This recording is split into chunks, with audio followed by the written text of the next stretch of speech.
দর্শক, মধু সংগ্রহ করার সময় আপনারা যদি দেখছেন যে একটা মেশিন দিয়ে স্প্রে করছে, মূলত সেখানে তারা এই যে আপনার পাটের যে ছালা রয়েছে, এই ছালার ধোয়াতেই কিন্তু এই মৌমাছিগুলো তারা এখান থেকে মানে দূর হচ্ছে এবং সেখান থেকে কিন্তু মধু সংগ্রহ করছে। এই প্রত্যেকটা মানে ঘর যদি বলি, যে প্রত্যেকটা এই ঘরে লাখ লাখ মৌমাছি কিন্তু অবস্থান করে।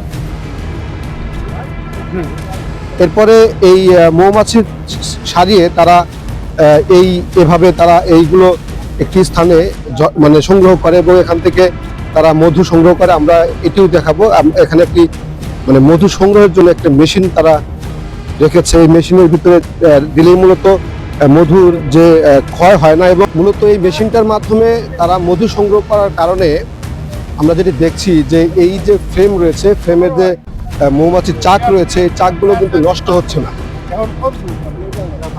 এটি কিন্তু আসলে অনেক সুন্দর একটি মাধ্যম এবং সহজেই কিন্তু মধু সংগ্রহ করা হয়।